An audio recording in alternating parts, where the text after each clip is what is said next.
Congratulations on buying your first house. Here's your packet. Okay, perfect. So my payment for the next at least 12 months is going to be $21.50. Yeah, it's $21.49, but you can round up. Okay. Congratulations. Thank you so much. So here's your escrow analysis for the last year. You do have a shortage of $5,212. What do you mean a shortage of $5,212? It means you paid that amount under what you were supposed to pay last year. Do you remember when I was here last year and I asked you if my payment was $21.49? Yes, of course I remember. That's the amount that you were supposed to be paying. So you gave me the wrong amount to pay per month? Nope. $21.50 was the correct amount, and that's the amount that you should have been paying. Okay, so you told me $21.49. I paid $21.49. And now you're telling me that I'm short $5,000. Yes, exactly. That's exactly right. I need you to explain it because I just asked you if you told me the wrong amount and you said no. But I didn't give you the wrong amount. I gave you the right amount, $21.49. So you told me pay $21.50. I paid $21.50. You're telling me even now that that's the correct amount that I was supposed to be paying last year, but somehow I have a shortage of $5,000.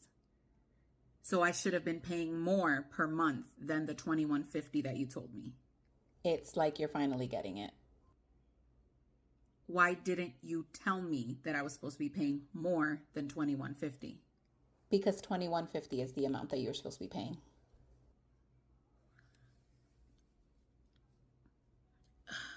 Okay. So what can I do about this? Because I can't pay $5,000 just in the blink of an eye like that. Understandable. If you can't pay by April 1st, then your monthly payment will just go up to $2,900. So if I don't pay the $5,000 by April 1st, my monthly payment goes from $2,150 to $2,900? Exactly. That's exactly right. Again, you're getting it. Don't ever run after your dog. If you want to get your dog to come to you and it's a little hectic, don't run after them. For one, if they're running, that means that the communication is off. Because you want the dog to come back to you, but the dog wants to go in the opposite direction. Either the dog is scared or he thinks that it's a game.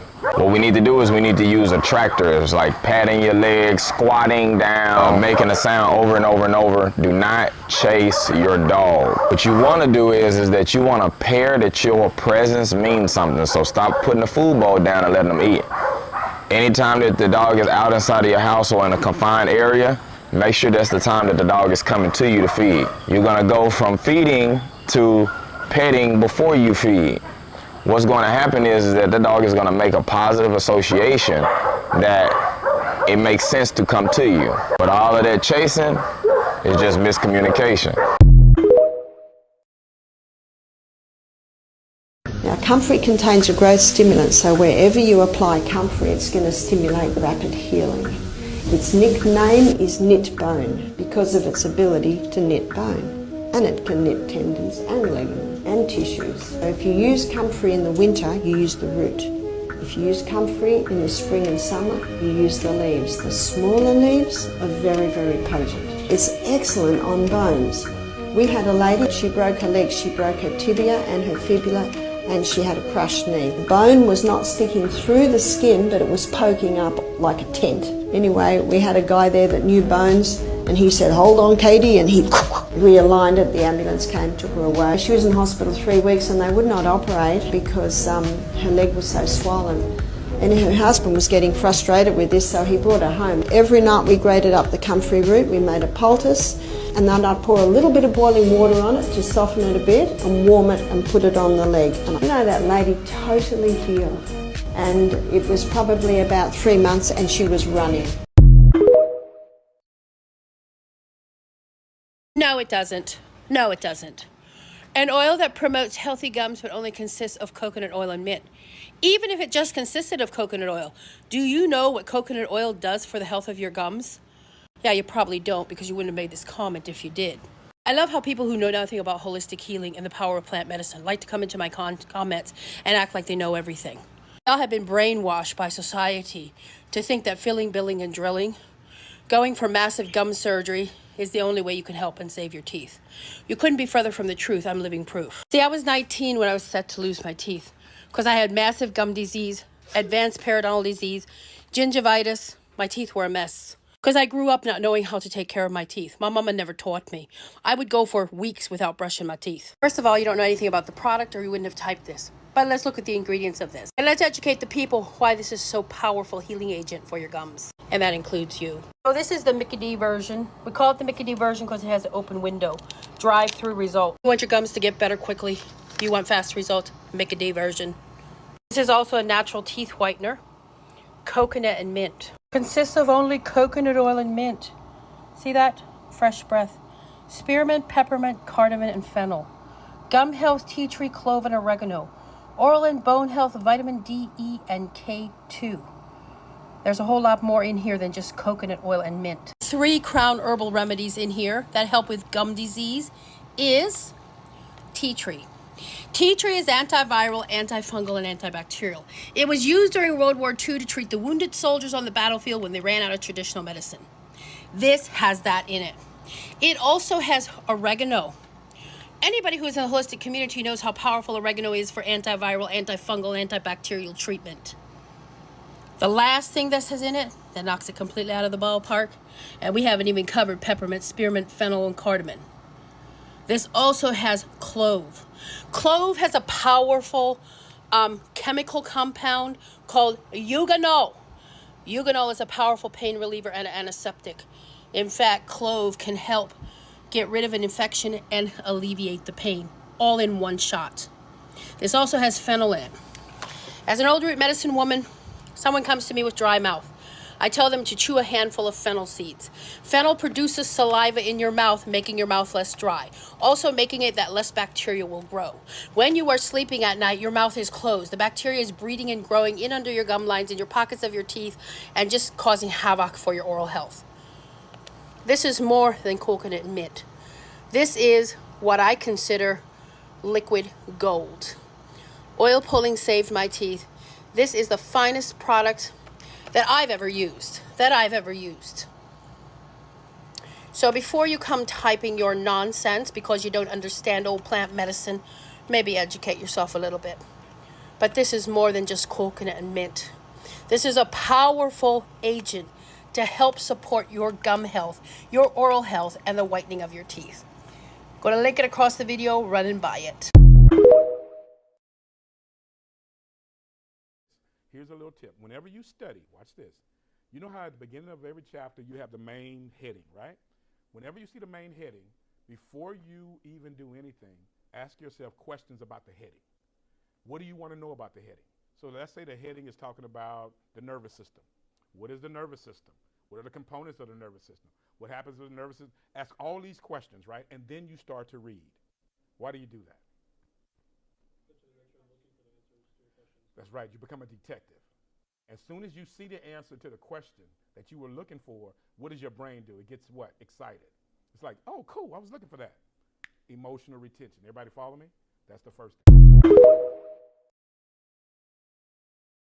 Let me explain what tensor rings are. You take a piece of metal, and usually they use the Egyptian cubit length, perhaps. It's not a random length, it's a specific length that has energetic properties. And you have 2 copper wires, and you twist them at a 45-degree angle. So you attach that to the wall, and you attach this to a drill, turn the drill on slowly, and then it twists the 2 wires together at a 45-degree angle. And then you bend it into a circle, and you braze it shut, you weld it shut. People wear tensor rings on their wrist, single tensor rings. The fancy ones are they take 2 or 3 rings, lock them into each other, and then you can create different shapes by twisting them around, and you just set them on the table and they give off good energy. It's another form of creating energy, like orgone generators. You know what I'm saying? So, in order to be level, you're gonna have to start doing more, putting more weight. I'm a Libra. The scales are out of balance. So, in order to balance the scales, you need to start putting more weight on the left. Come on now. So you start standing up straight. Come on. When you stand up straight, then people will fall off your back. That's right. Okay. Now, back to Eve. Somebody finished telling me about Eve. And somebody louder, because he's not loud enough. Who's got Eve on the page? Eve. I have Chava. Call. Louder, Omari. Louder. Java. Cobb. Ball. What is this? Cosette. From first woman. I'm sorry, I missed part. Life giver. Thank you. Chava or Eve, the first woman. You want me to go to Keep 2, going. 3, 3? Yep, go to the whatever. Chava. Again, Cobb, Va. Code the same as 232. Life-giving, i.e. living place. An encampment or village, small town. Keep going. Go to the 233. Or whatever it is they referred you to. Okay, well, 232. Go to the one they referred you to. Unless I can do this faster, but I want y'all to see it. You did that. 2331. Okay, well, what I'm not hearing you guys read to me is what it really says about Eve. Eve is the life giver. And it says that Eve is the one that's the solution to the problem. Eve is the repairer that's going to make everything level.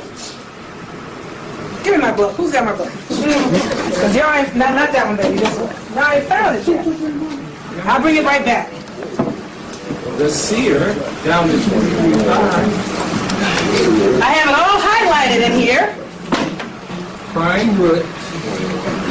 Primitive root. Primitive root, okay. Declared for sure. 233 what? 2332. Put these on so I can see here. Says life giver. All right. Okay, here we go. Eve was from what? Was it 2331 or 2332? We started at 2332. We started at 2332. I think it goes all the way back to. Okay, which means 2331, the life giver. 2331 means to live, to declare or show. Okay? And then it says compare it to 2324 and 2421. 2324 is down on the same page. It means to show. And the other word 2421 means to live, whether literally or figuratively, to revive, to keep alive, to make alive, to give promise, to give life, to let suffer to live, to recover, to repair, to nourish up, to preserve, to quicken, to restore, to save alive, to be whole, to make whole. That's Eve. That's you. But it also said God.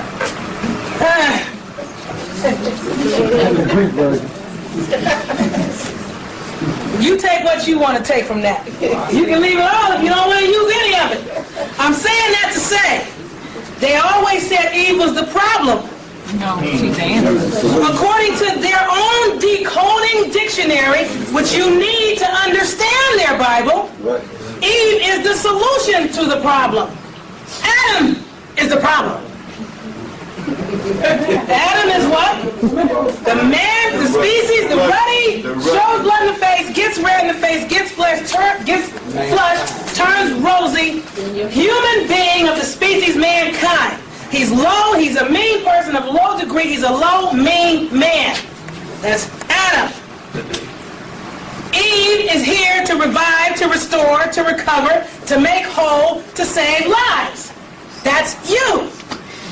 Yes. Out of curiosity, just to make a pun out of it, George Bush and Condoleezza Rice, you let us in there. Man, I don't even know. I don't know what to make of that sister. Did I get the brother back the book? Okay. I was just looking at the comparisons, okay, right, in there. Right. Okay, now that's what I wanted to show you about the Strong's Exhaustive Concordance. Now you know how to use it, right? All right. Now let's go to the Black's Law Dictionary. Do you guys need a 10, 15 at this point? You need a 10-minute potty break? Well, in all fairness, because your minds are a little on at this point, let's come back at 5:35. Right now it's 5:25. Let's take a 10-minute break. Is that long enough? Yeah. All right. How many people are beginning to get headache? Your heads are not getting tight? No. I just want somebody to help me carry this stuff back. Okay. For some of you, it should be a mind lap. This is 3 of the heaviest books I got at home. You're taking away the confusion. You're putting tools in my hands. Right. See, all I'm doing is trying to show you how to use the tools. I'm not here to create any followers. I don't know where I'm going, so you don't want to follow me. But I can show you how to find your own thread to get out of the labyrinth. You know what I mean? All right. Well, now, how many people here got the Black's Law 7th or 8th? Because those won't work today. What is the difference in those? I don't know. A lot of things are not there. A lot of things are no longer in them. Yeah, they removed a lot of stuff. They add things in, but confusion. Like one of my sisters, Lady My Aunt, would say, if it's new, it's not true. And if it's true, it's not new. So 7th and 8th, they're a little too new. So they can't be all true. These other ones are a little new too, but you know. Okay, so what is it new? Huh? You know, I'm talking as far as... He was lynched from this bridge for raping a white woman who he had never even met. Welcome to White Black History. Things you weren't taught in school that are part of your everyday life. Today, we're going to talk about the Ed Johnson Memorial. So this memorial I pass all the time. I actually cross the bridge, which is part of the memorial itself, pretty constantly. Ed Johnson was just one of 4,400 people who were lynched between 1857 and 1950. Those are the known ones. There's probably, absolutely guaranteed, thousands more. Now this bridge connects the north and south end. The north end was primarily African American, the south end was industrial and white.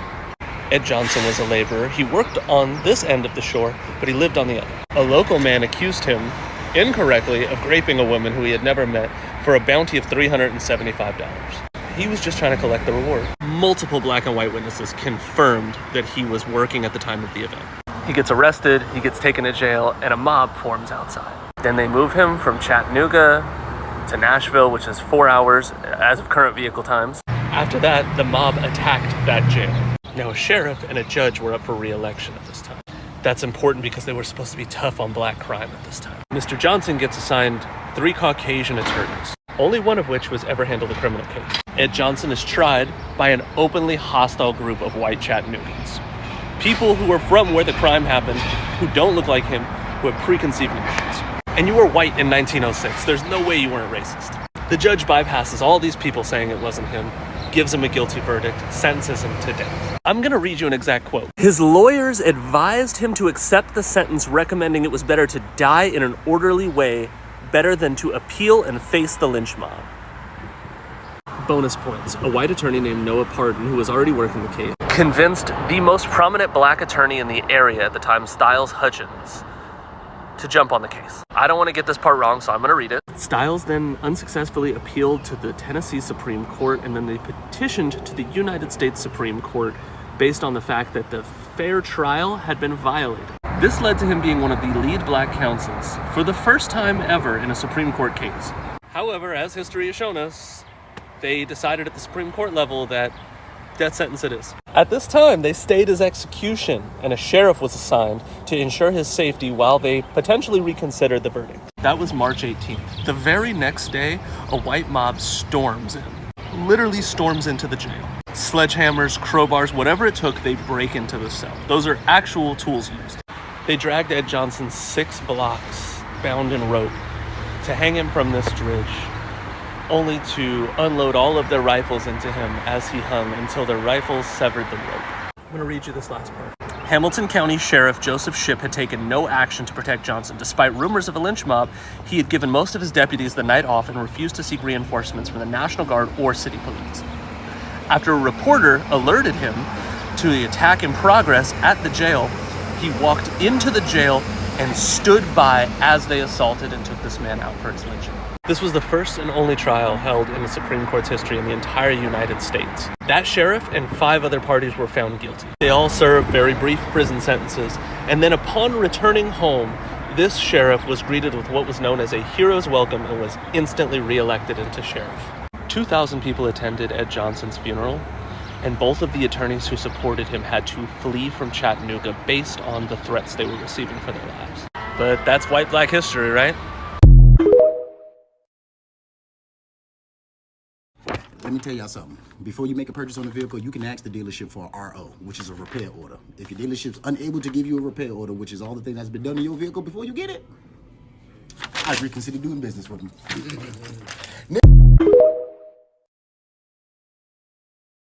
Now, how do you view black-white relations? Do you think that there is still and will forever be a black-white divide? No. It's only kept alive because it's useful. When it stops being useful, they'll get rid of it. Useful to whom? To white people. They need it. Well, that is attributing a kind of a willful intent. Of course it's willful. It's irrational. Everybody knows it doesn't make any sense. But they hang on to this totally unscientific, mythological, metaphorical notion of division that is wasteful. It costs a lot. It diminishes the people who feel that way, and it hurts the people who don't feel that way. When they don't need it, as in wartime, they get rid of it. When they don't need it economically, they get rid of it. But if you need it in order to solve some political problem, or to justify a land grab, or you need workers who are dependent upon you, and you can convince them that, $2 an hour, $5 an hour is enough, then you use it. It has powerful utilitarian purposes. But you are saying then that whites have a willful, malicious intent as far as... I think this is a naive question. It's a naive question. So it's there. I mean, this malice is there. That's why I ask you, do you think it's eradicable? Well, it'll take some generations. But let me tell you, you cannot enslave people or kill races of people, whole races in a continent. You cannot do that as a human being unless you have persuaded yourself that A, they are not people, or their lives are not worthy, or that you have a mission to do that. No human being can do that. You cannot do it unless you believe it is better for those people to be dead.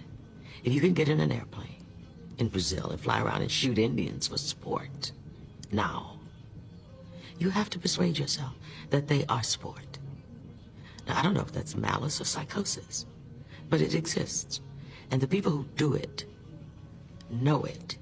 They know that they are living a lie. Do you think that there is something inherent in us, in whites, that undervalues someone whose skin is not the same color as ours? It's not inherent at all. It's taught. And it's taught by theologians. It's been taught by scientists. Racism is a scholarly affair. It is totally ingrained in the education that we receive. The history. Encyclopedias are full of outrageous claims about whiteness, about blackness. You can feel better, no matter what your pitiful little life is like, no matter how many times you lose, no matter how poor your existence. If you encounter a black person, you can feel better. You have in your writing certainly marginalized whites. Why are they of no particular interest to you, or seemingly no particular interest? Well, I was interested in another kind of literature that was not just confrontational, black versus white. I was really interested in black readership. And I wanted to do, I think,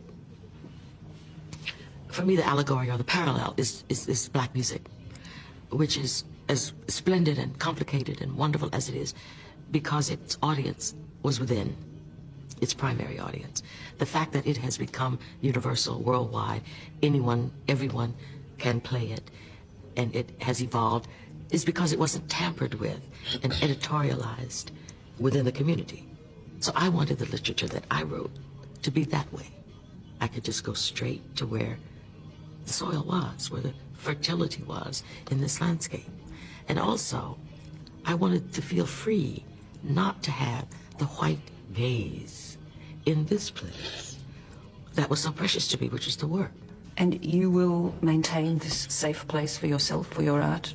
You don't think you will ever change and write books that incorporate white lives into them substantially? I have done.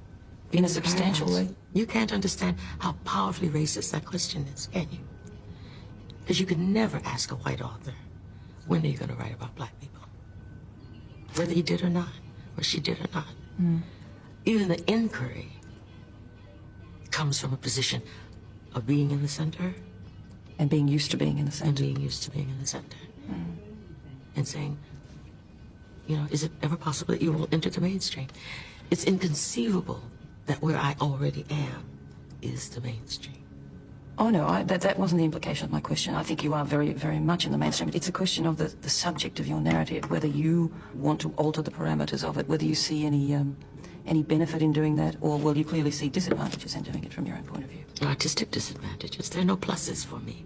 Being an African-American writer is sort of like being a Russian writer who writes about Russia, in Russian, for Russians. And the fact that it gets translated and read by other people is a benefit. It's a plus. But he's not obliged to ever consider writing about French people or Americans or anybody. I understand. Let me tell you a tactic of Zionism. What they do is that every time you say something, they bring out Hitler. You understand? And they make you feel scared about Hitler.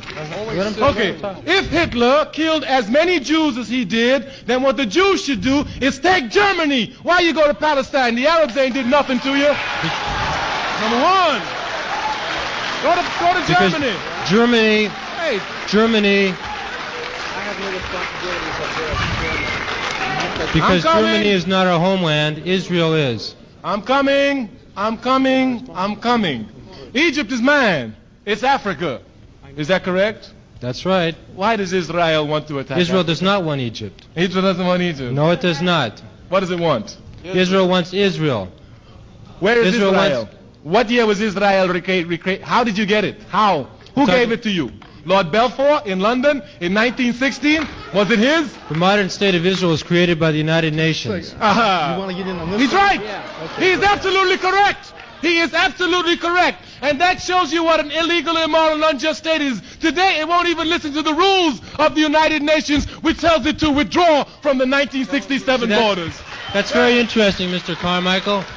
On one hand, let's work with it. United Nations is a bunch of bullshit, and you know it. Hey. On one hand, you say that... Please, wait, hold it. No, please. For respect of me, I don't curse publicly. I understand. Let me tell you a tactic of Zionism. Made to us to demonize the ancestors like we're doing some type of dark magic and stuff like that. But if you really look at the human anatomy and look at your body come from your ancestors. They even have something called genetic immunity. Even though I don't believe in an immunological system, I do believe in a lymphatic defense system where your body can fight off certain diseases because your ancestors 100 years ago already fought off them diseases. And by them literally giving birth to offsprings and generations, these different cells are now part of your body. So when your body recognizes that specific, foreign invader, it will automatically heal itself and block it, and the phagocyte will eat it because your ancestors gave it to you. So even our ancestors right now are healing our bodies and protecting our bodies while they're not here. There's another one called transgenerational epigenetics, where certain characteristics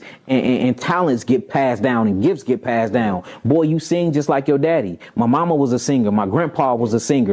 You see what I'm saying? That's why, you see the basketball players, jumping super high. The Yeah, boxers, where did Mike they get that Tyson, from? The genetics, yeah, like. Where did they get that from? They got it from the ancestors. And the same thing that I was talking about yesterday. You know, everybody do ancestral work but us. And we're under this big ancestral spell. When you look at a dollar bill, what do you have on a dollar bill? You have a white ancestor, you know? And not only do you have this white ancestor who they call a president, and they do ritual ceremonial practices called what? President's Day. Do they call off? They even call off work for President's Day like it's a Shabbat. You don't do no work. You don't do nothing. You just celebrate for you can be in that ritualistic ceremony. So you got President's Day and you worshiping a dollar bill with a white man, a dead slave master president on it. Then you turn it around. You got a pyramid, which you have a monument. You have a geographical location on this dollar bill, because in magic or in rituals, you actually need a monument as well. Then you start looking, you have something called seals. Well, in magic, or when you get into Gamori work, these things are called seagulls, and seagulls is literally a seal that you put your impression or your manifestations on, and it comes to pass. So we got seals or seagulls on the dollar bill.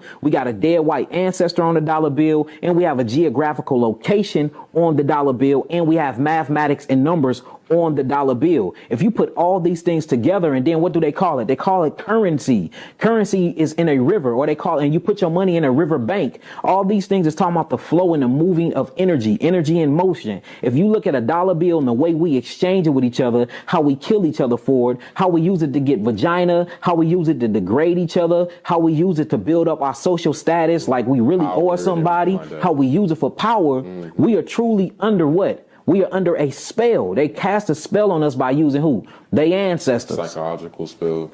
By using what though? They ancestors. And you look, you even got certain rappers that is actually getting the presidents, the Blueface. He actually got the president tatted on his skin. Wow. Representing that dollar bill.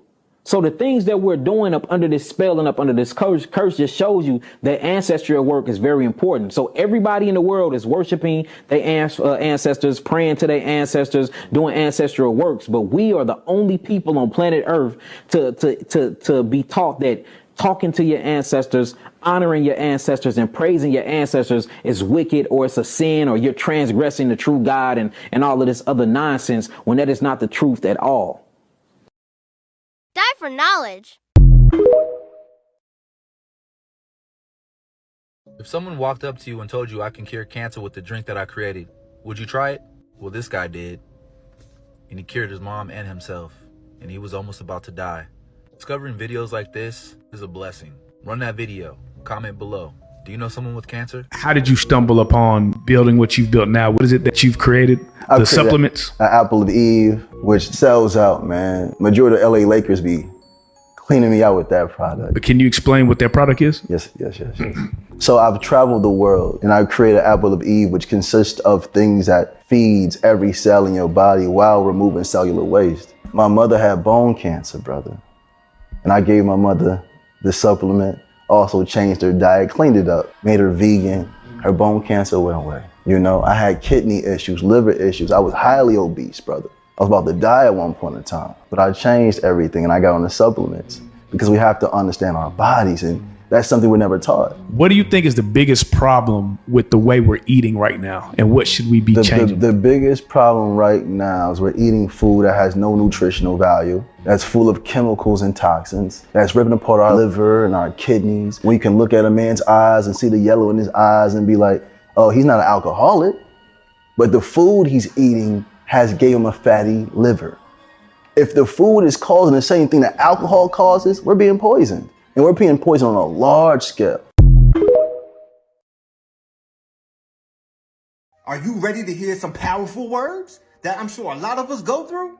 We're not going to waste any time and get straight to the video, man. Please listen. Please. There's a battle going on inside of me between my well-crafted external persona and an internal force trying to break free.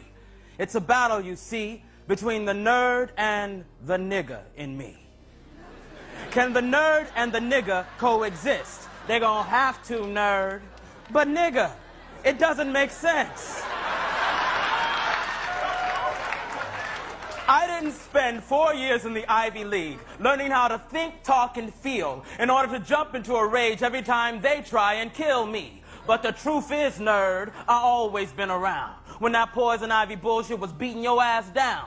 These strong nigga arms, they held you, told you not to feel it, gave you time enough to heal it and become a nerd again. But nigga, all you seem to feel is rage. And that will keep me out of their circles and off the front page of the New York Times and the Daily News. Not if you shoot a motherfucker. And that's my point. You are more than that cold, stony glare, those weighty Timberlands and that nappy hair. Oh, hold up now. No, nigga. That rage is like a cage that keeps love out and you in jail. Burning in nigga, thug nigga hell. Ah, shut up, nerd. You ain't heard a word I said. I gotta smack you upside your well-brushed head. Without me, there is no you. Now, wait a second, nigga. Let's talk this through. Nah, nerd, journey to the nigga in you. I've been silent long enough. I got your ass through school, gave you time enough to learn they rules. Now the time has come for you to pay your dues. Cause these little niggas in the street, they need you. But they think they can't relate cause you act all removed. When the truth is, nerd, what they are is you. Cause no matter how hard you try to deny the way you think, talk, and feel, your daddy still smoke heroin, your brother still on crack. Ghetto nightmares still haunt your dreams and your mama is still black. I ain't saying you gotta become me, but this one thing is true. Inside you is a hard-ass nigga you gotta let come through, cause this assimilating bullshit will surely beat you down. And if you choke me long enough, my nerd, I will not stick around. Put the strut back in your walk, say what you really feel, be all of you, so all of us can heal. The time for lying and denying is through. It's time, nerd, journey to the nigga in you. Boy, if you did not understand the message, it went straight over your head. Straight over your head. But I hope you caught the gems he was dropping. Please, don't try to separate the two, man. At the end of the day, we are what we are. Don't run from it. Embrace it. You might laugh while watching it, but please do not miss the message. Also, pay attention to some of the questions he was asking because they're deep. Let's go ahead and get straight to it. Remember always that the answer you seek is a question. The question, it seemed, had always been with me. Why am I here? Why do I exist? Why is there life and why is there death? Why is everyone always looking at the glass as being half full or empty instead of just what it is? Half. And now, why is it that we have a problem when adults have their fuckery when they're just being adulterous? And isn't adultery that which adults do? As such, why do we keep making marriages monogamous? I mean, it's monotonous and illogical. And if not, then why is it there are far more women in this world than there are men, yet every woman expects every man to have just one woman? That's bad math and a bit selfish. Yet, given this logic, why is it a woman will get with a man who already has another, encourages him to leave his woman, and expects him to be faithful to her? Oh, but I am being faithful to myself. I've always been this way. And even more eerie, why are there some who call themselves atheists? When just to say you don't believe in God, you have to acknowledge that there is a God not to believe in. And now, why do we believe in God and believe that we can actually do something against his will, like have an abortion or commit suicide? And if God created everything and is everywhere, why is God in church and not the brothel? And if God is in both, why do I have to go to church? I mean, given I'm not a Christian, but why do Christians keep telling me that I'm being led astray? Telling me that I need to find Jesus. As if Jesus were lost. And now, if Jesus is lost, why the hell is everybody following him? I mean,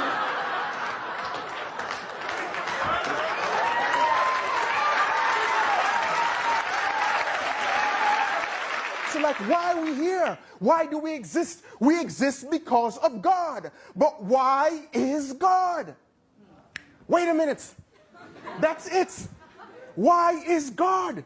It's not the question, but rather the question and the answer to everything. Why is God? It is the universal equation, and I have solved it. And now, finally, there are no more damn questions. Hopefully you caught what he was trying to say. To me, it was deep.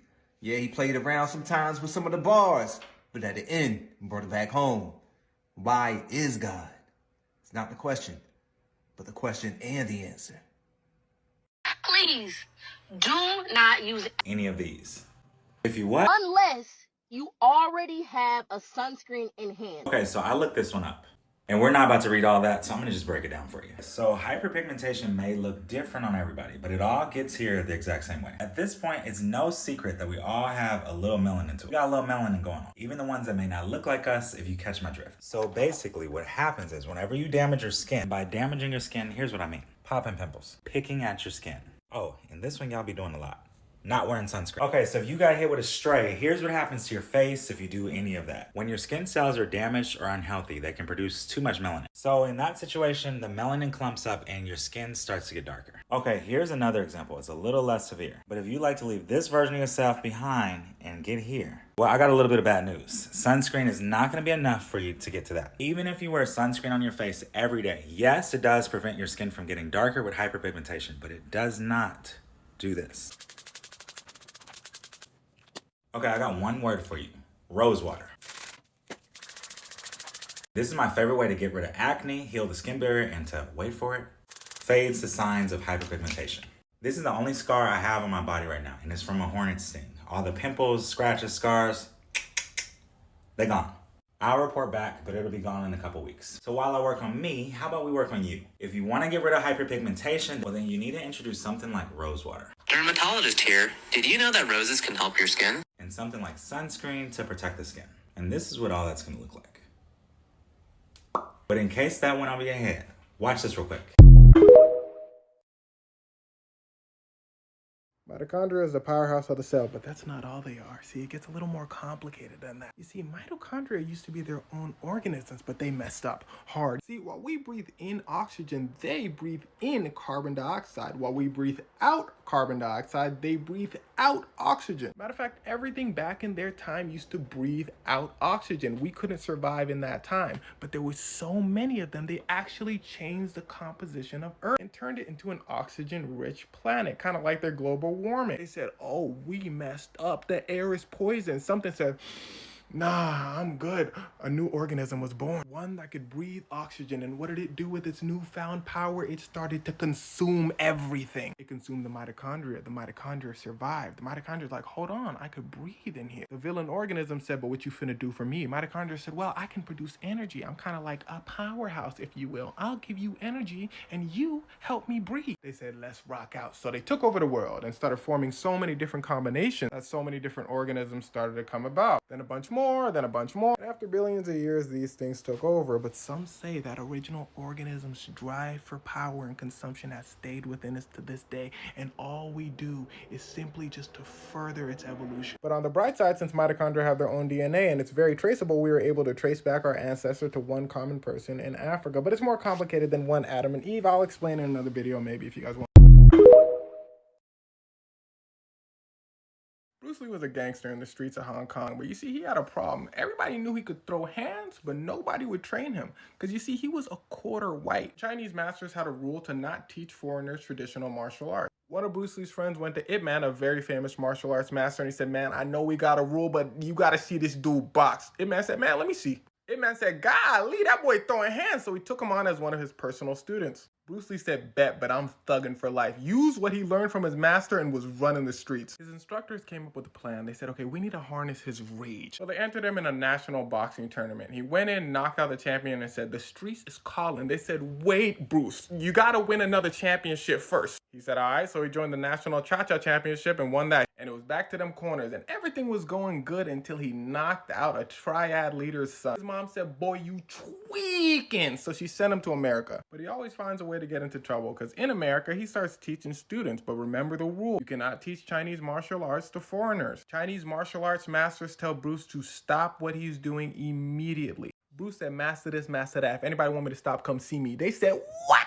Some dude named Wong Jackman said, you're not going to disrespect our masters. We boxing, and if I win, you got to shut down the school. Bruce said, bet. They dropped the location. Wong went to the location and said, man, he ain't going to show up. He's just a pretty boy actor type. He not here. They didn't watch his TikTok. They don't know about them gang stories. So Bruce Lee shows up. He says, yeah, I thought you wasn't finna show up. We throwing hands or what? Wong said, whoa, slow down.